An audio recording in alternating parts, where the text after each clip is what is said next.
नमस्कार, स्वागत है आप सबका सोना झारखंड में। आइए जानते हैं आज की मुख्य 15 बड़ी खबरों को। रांची यूनिवर्सिटी की स्थापना के 64 साल बाद छात्रों को मिलेगा अपना प्लेग्राउंड। रांची यूनिवर्सिटी के छात्रों और खेल प्रतिभाओं के लिए अब पहली बार अपना प्लेग्राउंड बनने जा रहा है। इंस्टीट्यूट ऑफ लीगल स्टडीज और मास कम्युनिकेशन कैंपस में नए प्लेग्राउंड का निर्माण कार्य युद्ध स्तर पर जारी है। कुल 300 मीटर का ट्रैक और 110 मीटर लंबाई एवं 85 मीटर चौड़ाई वाला मैदान छात्रों को कई खेल गतिविधियों का अवसर देगा। रांची यूनिवर्सिटी की स्थापना 1960 में हुई थी, लेकिन तब से लेकर अब तक छात्रों को कोई समर्पित खेल मैदान उपलब्ध नहीं था। यह प्लेग्राउंड छात्रों की खेल गतिविधियों को बढ़ावा देगा और उनकी शारीरिक और मानसिक स्वास्थ्य में सुधार करेगा। आरयू में 1.5 एकड़ में बनेगा बायोडाइवर्सिटी पार्क।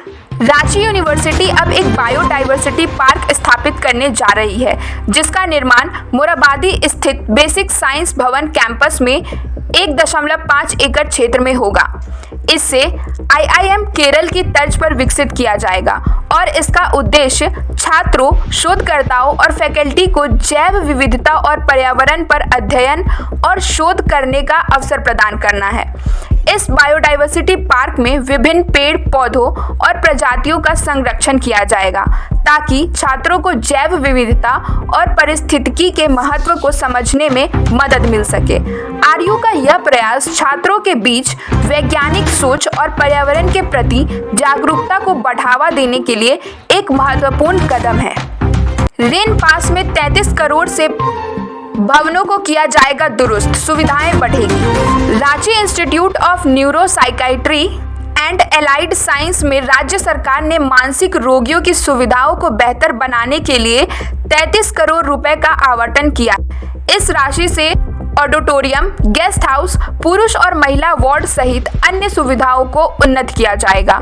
इसके तहत विभिन्न भवनों की मरम्मत का काम जारी है, जिसमें लाल कोठी, धर्मशाला और वन स्पॉट सेंटर भी शामिल है।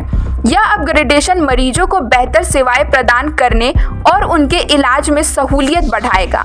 इस पहल से न केवल मरीजों को राहत मिलेगी, बल्कि मानसिक स्वास्थ्य सेवाओं की गुणवत्ता में भी सुधार होगा। झारखंड के सीएम ने बंगाल के सीएम से की बात, आलू संकट सुलझने के आसार।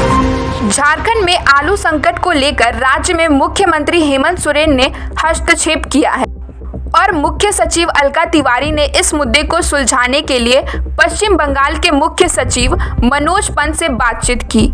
पश्चिम बंगाल ने झारखंड में आलू की आपूर्ति पर रोक लगा दी थी, जिससे कीमतों में बढ़ोतरी हो रही थी। बातचीत के बाद जल्द ही एक कमेटी गठित कर इस मुद्दे के समाधान का आश्वासन दिया गया है। यह संकट राज्य के आम लोगों के लिए चिंता का विषय था, क्योंकि आलू की कीमतें बढ़ने से रोजमर्रा के खर्च में वृद्धि हो रही है। इसके समाधान से लोगों को राहत मिलने की उम्मीद है। प्रखंड से जिले तक आपका काम ना हो तो व्हाट्सएप पर करें शिकायत। रांची के निवासियों की समस्याओं के समाधान के लिए डीसी मंजुनाथ भजंत्री ने व्हाट्सएप नंबर 9430328080 जारी किया है। इस नंबर पर नागरिक अपनी समस्याओं और शिकायतों को दर्ज करा सकते हैं और प्रशासनिक अधिकारियों द्वारा इसका त्वरित समाधान किया जाएगा। यह नंबर 24 घंटे 7 दिन काम करेगा और इसके लिए जिला प्रशासन ने 3 शिफ्ट में कर्मचारियों को तैनात किया है। शिकायतों पर हर शनिवार को समीक्षा की जाएगी। इस पहल से लोगों की समस्याओं के निवारण में पारदर्शिता और त्वरित कार्रवाई सुनिश्चित होगी, जिससे प्रशासन और नागरिकों के बीच बेहतर संवाद स्थापित हो सकेगा। रांची में इस माह शीतलहर चलने की संभावना, 5 डिग्री तक जा सकता है न्यूनतम तापमान। इस महीने रांची में ठंड अपने चरम पर हो सकती है और पिछले 5 सालों का तापमान रिकॉर्ड टूट सकता है। रांची में न्यूनतम तापमान 5 डिग्री सेल्सियस तक और कांके में 3 डिग्री सेल्सियस तक जाने की संभावना जताई गई है। 2019 में यहाँ सबसे कम तापमान 4.7 डिग्री सेल्सियस रिकॉर्ड किया गया था। सर्दी के इस मौसम में लोगों को ठंड से बचाव के उपाय अपनाने की सलाह दी जा रही है। साथ ही इस महीने में बारिश भी हो सकती है, जो तापमान में और गिरावट ला सकती है। यह जानकारी सभी लोगों के लिए सर्दी से बचाव के लिए बेहद अहम है। इलेक्ट्रिकल इंजीनियरिंग में बीई व बीटेक के पाठ्यक्रमों में बदलाव। अखिल भारतीय तकनीकी शिक्षा परिषद ने इलेक्ट्रिकल इंजीनियरिंग में बीई और बीटेक के पाठ्यक्रमों में बड़ा बदलाव करने का निर्णय लिया है। अब छात्रों को आर्टिफिशियल इंटेलिजेंस और मशीन लर्निंग भी पढ़ाई जाएगी। यह बदलाव छात्रों को आधुनिक तकनीकों और भविष्य के उभरते हुए कौशल से लैस कर। AICTE का यह निर्णय इंडस्ट्री 4.0 के अनुरूप शिक्षा में सुधार लाने और इंजीनियरिंग छात्रों को प्रतिस्पर्धात्मक बनाकर उनके करियर के अवसरों को बढ़ाने के उद्देश्य से लिया गया है। इस कदम से छात्रों को भविष्य के जॉब मार्केट में बेहतर अवसर मिलेंगे। एड्स की रोकथाम के लिए हो रहा चिंतन। VC रांची यूनिवर्सिटी के भूगर्भ शास्त्र विभाग में विश्व एड्स दिवस के अवसर पर सेमिनार का आयोजन किया गया। यूनिवर्सिटी के VC डॉक्टर अजित कुमार सिन्हा ने कहा कि एड्स की रोकथाम के लिए वैश्विक स्तर पर चिंतन और मंथन हो रहा है। इस अवसर पर जागरूकता बढ़ाने की आवश्यकता पर जोर दिया गया है। RLSY के प्रिंसिपल ने कहा कि केवल जागरूकता ही एड्स जैसी घातक बीमारी से बचाव का एकमात्र तरीका है। इस अवसर पर भाषण प्रतियोगिता भी आयोजित की गई, जिसमें छात्रों ने भाग लिया। इस तरह के कार्यक्रम लोगों में जागरूकता फैलाने और स्वास्थ्य समस्याओं के प्रति सजग रहने के लिए प्रेरित करते हैं। गेतल, सूद, धुरवा सहित 6 डैमों में शुरू होगा एडवेंचर वाटर स्पोर्ट्स। झारखंड पर्यटन निदेशालय ने रांची के गेतल, सूद और धुरवा डैम सहित 6 डैमों में एडवेंचर वाटर स्पोर्ट्स शुरू करने का निर्णय लिया है। इन स्पोर्ट्स में पैडल बोटिंग, कयाकिंग, फिशिंग और क्लिफ जंपिंग जैसी गतिविधियां शामिल होंगी। इस पहल से राज्य में पर्यटन को बढ़ावा मिलेगा और पर्यटकों को रोमांचक अनुभव प्राप्त करने का अवसर मिलेगा। इसके लिए प्राइवेट पार्टी से प्रस्ताव मांगे गए हैं, जो डैमों में एडवेंचर स्पोर्ट्स की सुविधा देंगे और इसका मेंटेनेंस करेंगे। इस योजना से न केवल पर्यटन क्षेत्र में रोजगार के अवसर बढ़ेंगे, बल्कि स्थानीय और बाहरी पर्यटकों के लिए आकर्षक भी बढ़ेगा। पारसोडी बाजार समिति की व्यवस्था का लिया जायजा। झारखंड चैम्बर की कार्यकारिणी समिति के सदस्य ने पारसोडी बाजार समिति का दौरा किया और मंडी की मौजूदा स्थिति का जायजा लिया। मंडी में सड़कों की खराब स्थिति, दुकानों और गोदामों की जर्जर अवस्था और मूलभूत सुविधाओं की कमी की समस्या देखी गई। चैम्बर के सदस्यों ने व्यापारियों को आश्वस्त किया कि नई कृषि मंत्री को बाजार समिति की इन समस्याओं से अवगत कराया जाएगा। इस पहल का उद्देश्य मंडी की व्यवस्थाओं में सुधार लाना और व्यापारियों के लिए एक बेहतर वातावरण तैयार करना है। मंडी की व्यवस्था में सुधार से स्थानीय व्यापारियों को लाभ होगा और व्यापारिक गतिविधियों को सुगम बनाया जाए। झारखंड कुर्मी विकास परिषद की बैठक संपन्न। रविवार को झारखंड कुर्मी विकास परिषद की बैठक का आयोजन ओरमांझी में किया गया, जिसमें 25 दिसंबर को होने वाले वार्षिक मिलन समारोह की तैयारियों पर चर्चा की गई। बैठक में यह तय हुआ कि इस ऐतिहासिक समारोह को पूरे धूमधाम से मनाया जाएगा और समाज के विकास में उत्कृष्ट योगदान देने वाले व्यक्तियों को सम्मानित किया जाएगा। इसमें शिक्षा, स्वास्थ्य, रोजगार और सामाजिक समरसता जैसे मुद्दों पर चर्चा की जाएगी। इस प्रकार की बैठकों का उद्देश्य समाज के विकास के लिए आवश्यक कदम उठाना और सामूहिक जिम्मेदारी के तहत सभी बुद्धिजीवियों को समाज के विकास में योगदान करने के लिए प्रेरित करना है। असम सरकार झारखंड भेजेगी प्रतिनिधि मंडल।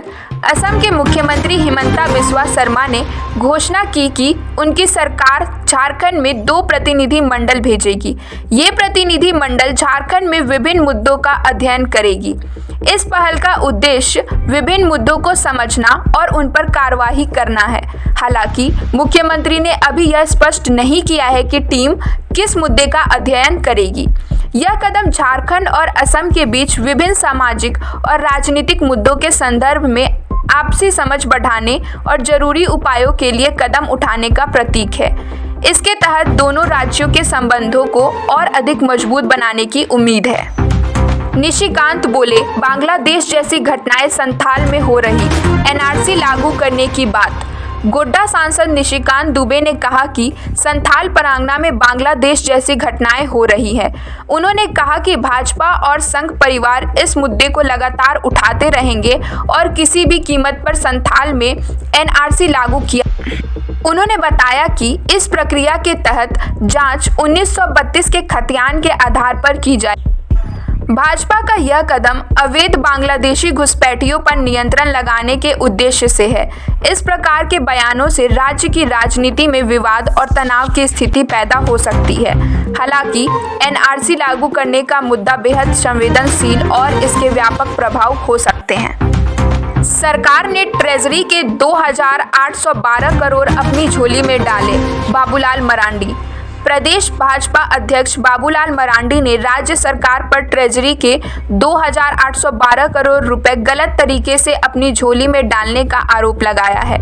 उन्होंने कहा कि यह राशि विकास कार्यों में खर्च करने के बजाय सरकारी अधिकारियों और मुलाजिमों की तिजोरी में जा रही है। उनका आरोप है कि विकास के नाम पर जनता के पैसों का दुरुपयोग किया जा रहा है और सरकार विकास कार्यों को नजरअंदाज कर रही है। यह आरोप राज्य की वित्तीय प्रबंधन और पारदर्शिता को लेकर गंभीर सवाल खड़ा कर रहा है। जनता के पैसों का उचित और पारदर्शी उपयोग सुनिश्चित करना सरकार की जिम्मेदारी। अंजुमन फरोग-ए-उर्दू का राष्ट्रीय सेमिनार।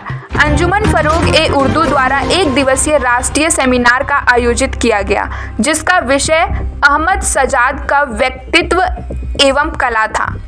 प्रोफेसर सजाद की गिनती झारखंड के उन चुनिंदा लेखकों में होती है जिन्होंने उर्दू इस प्रदेश का नाम अंतर्राष्ट्रीय स्तर पर पहुंचाया है। सेमिनार में देश भर के कई उर्दू विद्वानों ने भाग लिया और उर्दू भाषा और साहित्य के विकास के लिए योजना तैयार की। इस अवसर पर 2 महत्वपूर्ण पुस्तकों का विमोचन भी किया गया। इस सेमिनार का उद्देश्य उर्दू भाषा के महत्व को बढ़ाना और इसे अंतर्राष्ट्रीय स्तर पर प्रोत्साहित। आज के लिए इतना ही। आगे के अपडेट्स के लिए बने रहे हमारे साथ। धन्यवाद।